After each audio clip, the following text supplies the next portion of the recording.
Right over, Lily.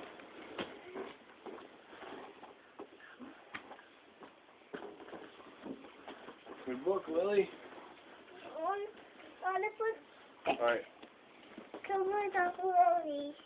Yeah, we'll use these ones for now. Come on. There we go. No, put this one on after. No. Yeah, John.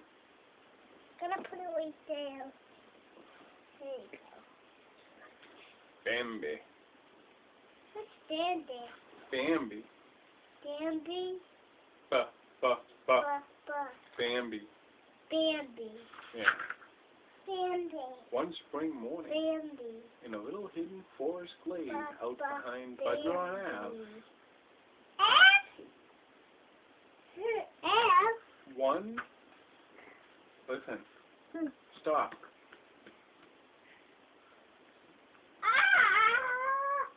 Alright, that's it.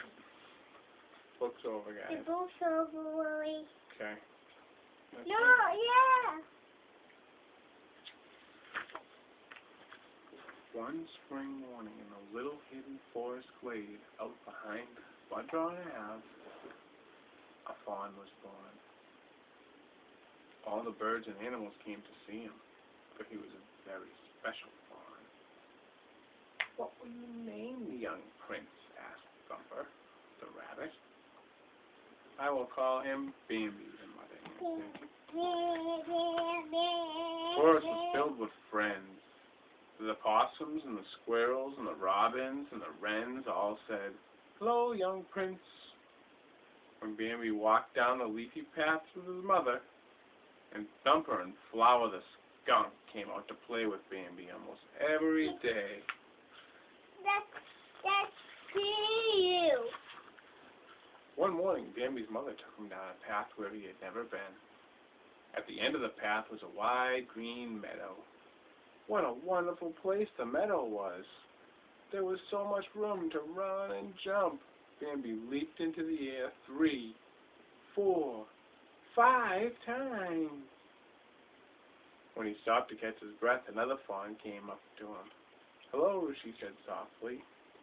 Bambi tried to hide behind his mother. "Don't be afraid, Bambi," she said. "This is Phelan. Her mother is Aunt Anna." Soon Bambi and Phelan were racing around the meadow together. Suddenly they heard hoofbeats. A herd of stags came galloping across the meadow, led by the great prince of the forest. The great prince was older and bigger and stronger than the other stags, and he was very brave and wise. He said just one word: "Man!" All the birds and animals followed him back into the woods. Bambi was at his side. They heard frightening, roaring noises behind them as they ran. Later, when Bambi and his mother were safely back in their thicket, his mother explained, "That was man in the meadow, Bambi. He brings danger and death to the forest with his long stick that roars and spurts flames. Someday you will understand."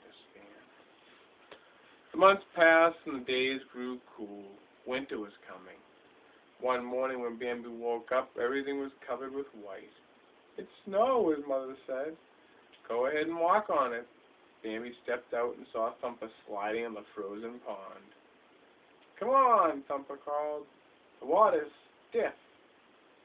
Bambi trotted onto the ice. His front legs shot forward, his rear legs slipped back, and down he crashed.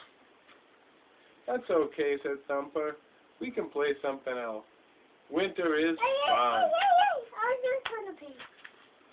But winter was also a hard time for the forest animals. Food was scarce. Sometimes Bambi and his mother had nothing to eat but the bark on the trees.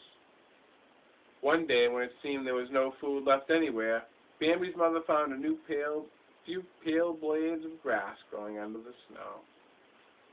They were nibbling the grass when they suddenly smelled man. As they lifted their heads, they heard a deafening roar. "Quick," said Bambi's mother, "run for the thicket." Bambi darted away. He heard his mother's hoofbeats behind him, then another roar from the man's guns. Terrified, he ran faster. When When Bambi reached the thicket, his mother was nowhere to be found. He sniffed for a scent. There was nothing. "Mother," he called. The great prince of the forest appeared beside him. "Your mother can't be with you anymore," said Prince. "You must learn to walk alone." Bambi did not understand, but he knew he must listen to the great prince. In silence, he followed the old stag through the snowy forest.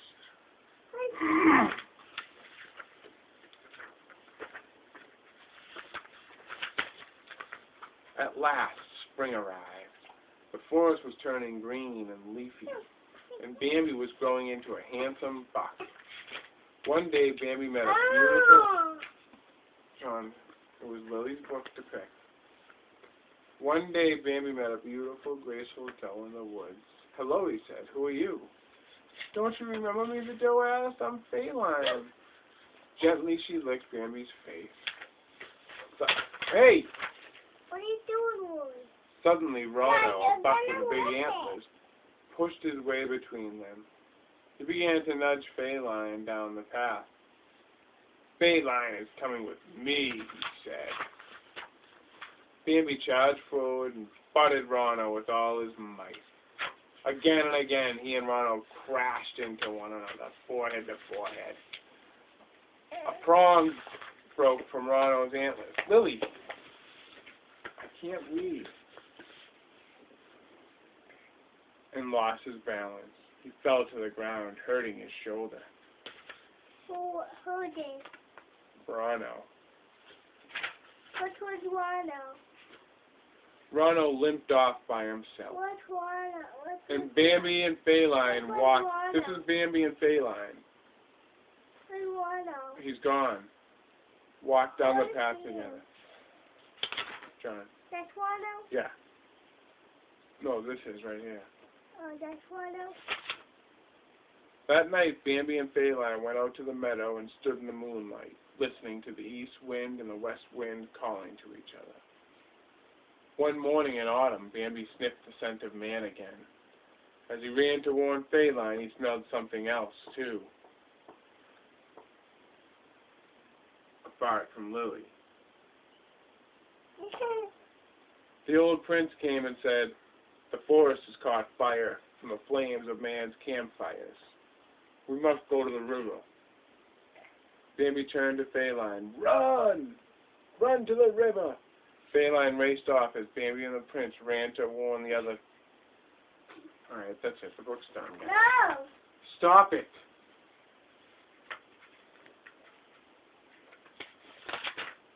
At last, Bambi and the prince struggled across the rushing river. When they were safely on the other side, Feline came running to Bambi. They stood with the other animals on the bank and watched the flames destroy their forest home.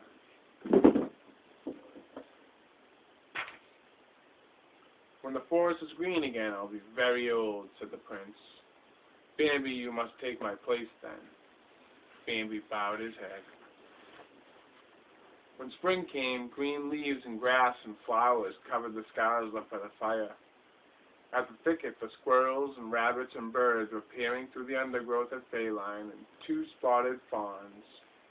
Not far away was Bambi, the proud father and the new great prince of the forest.